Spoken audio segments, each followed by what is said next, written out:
Hello everyone, welcome to our channel science creatures. स्वागत है आपका हमारे यूट्यूब चैनल साइंस क्रिएचर्स पे। हमारी केमिकल एंड फिजिकल चेंजेस की सीरीज चल रही थी और उसका हमारा डिस्कशन हो चुका था बहुत सारा।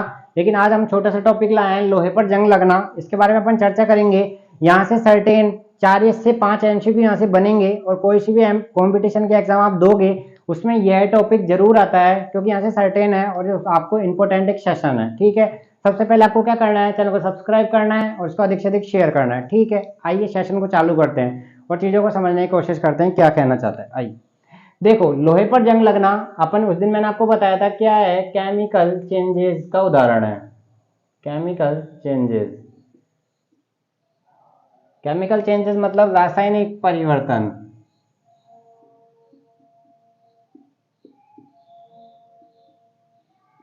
तो पहली लाइन से पहला एमसीक्यू, लोहे पर जंग लगना किस प्रकार का परिवर्तन है। लोहे पर जंग लगना किस प्रकार का परिवर्तन है, तो यहां से हमारा आंसर आएगा लोहे पर जंग लगना एक रासायनिक परिवर्तन है।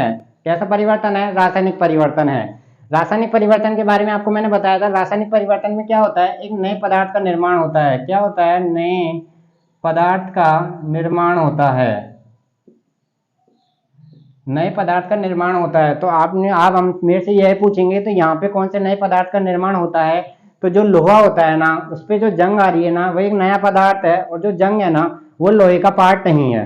किसका पार्ट नहीं है? लोहे का पार्ट नहीं है।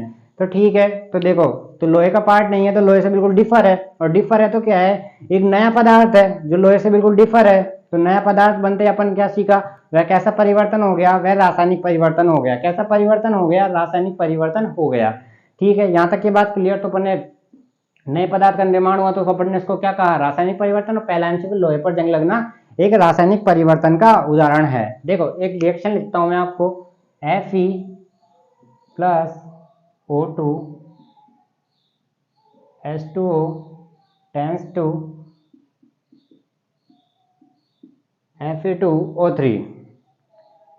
ये होती है जंग लगने की अभिक्रिया। तो देखो, आपने यहां से क्या सीखा, ये लोहा था। लोहा किसके संपर्क में आया? जल और ऑक्सीजन के संपर्क में आया। लोहा था, Fe था, जो किसके संपर्क में आया? जल और ऑक्सीजन के संपर्क में आया और काय में बदल गया? जंग में बदल गया। ठीक है, उस पर जंग लग गई। ठीक है, तो आपने यहाँ से क्या सीखा, जंग लगने के लिए अनिवार्य आवश्यक कारक कौन कौन से हैं। तो जंग लगने के लिए अनिवार्य आवश्यक कारक कौन कौन से हो जाएंगे? ऑक्सीजन व जल। कौन कौन से हो जाएंगे? ऑक्सीजन व जल। तो दूसरा एमसीक्यू हमारा यहाँ से यह बना, जंग लगने के लिए अनिवार्य आवश्यक कारक कौन कौन से हैं। तो जंग लगने के लिए अनिवार्य आवश्यक कारक हो गए जल व ऑक्सीजन।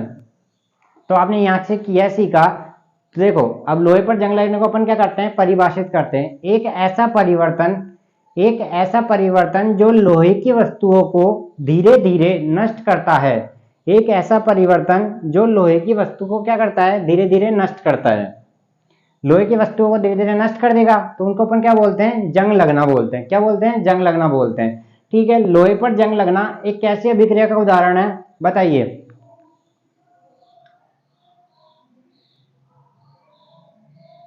एक धीमी अभिक्रिया का उदाहरण है। अभिक्रिया कितने प्रकार की होती है? 3 प्रकार की होती है। एक तो तेज वेग वाली, एक मध्यम वेग वाली, एक होती है धीमी वेग वाली अभिक्रिया। कैसी वेग वाली अभिक्रिया? धीमी वेग वाली अभिक्रिया। ठीक है, यहां तक की बात क्लियर। आपने भी देखा होगा, जंग एक दिन में तो लगती नहीं है।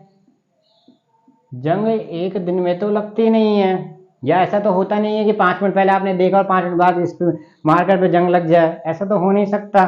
जंग लगने के लिए एक सर्टेन टाइम चाहिए। टाइम कितना भी हो सकता है, टाइम क्या है, ज्यादा ही लगता है। तो कैसी अभिक्रिया हो गई? धीमी वेग वाली अभिक्रिया। आइए, तो यहाँ से ये बात क्लियर। अब देखते हैं यहाँ पे क्या है। यहाँ पे अपन ने देख लिया जंग लगने के लिए आवश्यक कारक O2 एंड H2O। ठीक है, अब यहाँ तक की बात हमारी क्लियर हो गई। यहाँ तक की बात क्लियर हो गई, लोहे पे जंग लगना केमिकल चेंज है, और ये यहाँ से ये बात क्लियर। आइए अब आगे बढ़ते हैं, समझते हैं। तो ऐसा क्या हुआ, तो अपन ने यहां से क्या सीखा, तो ये इसके लिए क्या हो गए, अनिवार्य कारक। तो आपने एक बात यहां से यह सीखी, अगर आप लोहे को जल या ऑक्सीजन या दोनों, आपने यहां से क्या सीखा, अगर आप लोहे को जल या ऑक्सीजन या दोनों से बचा लो तो आप उसको क्या बचा सकते हो, आप उसको जंग से बचा सकते हो। तो जंग लगने के कारण तो आपको पता लग गए। अब आपको क्या सीखना है, उसके निवारण। क्या सीखना है, निवारण। ठीक है, अब आपको क्या सीखना है, उसके निवारण।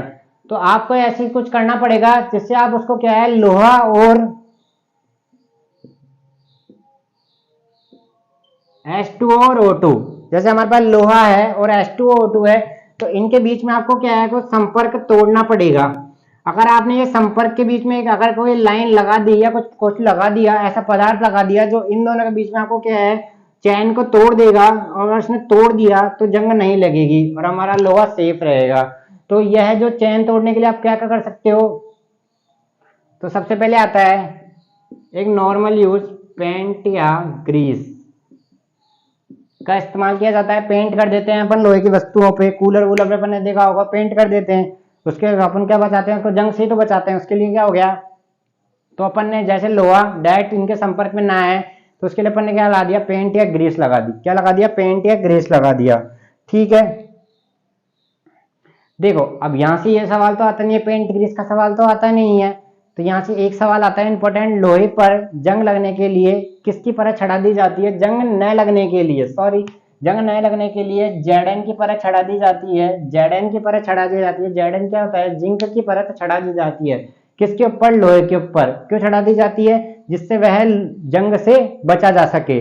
तो लोहे के ऊपर Zn की परत चढ़ाना क्या कहलाता है, लोहे के ऊपर Zn की परत चढ़ाना क्या कहलाता है, इसको हिंदी में बोलते हैं यशद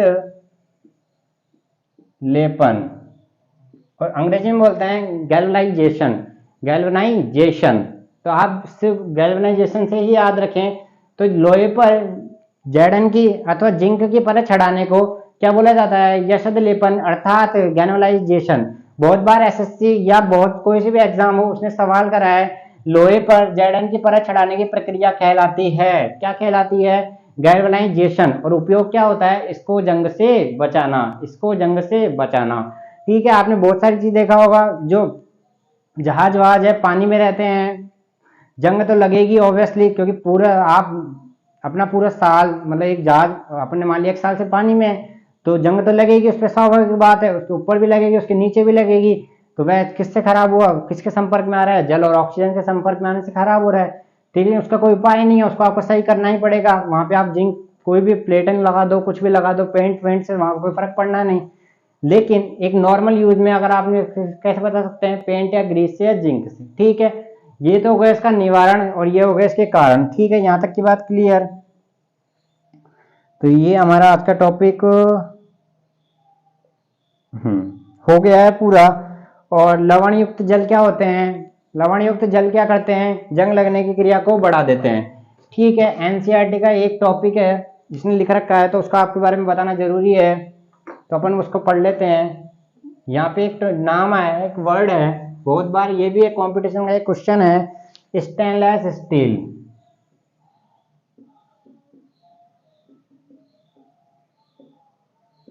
स्टेनलेस स्टील क्या होता है, स्टेनलेस स्टील जल्दी बताइए।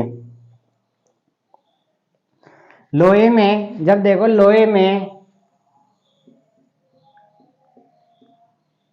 कार्बन, क्रोमियम, क्या होगा, लोहे में कार्बन, क्रोमियम,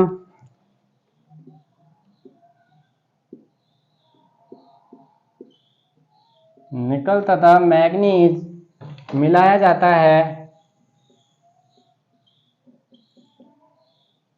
तो स्टेनलेस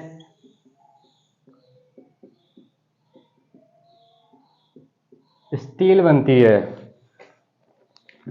तो स्टेनलेस स्टील आपने समझ गए, स्टेनलेस स्टील क्या है, जंग नहीं लगती है इसमें।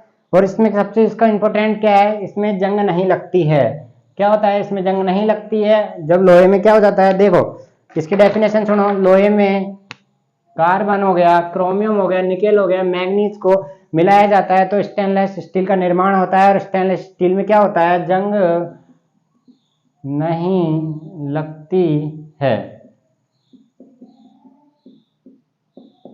जंग नहीं लगती है।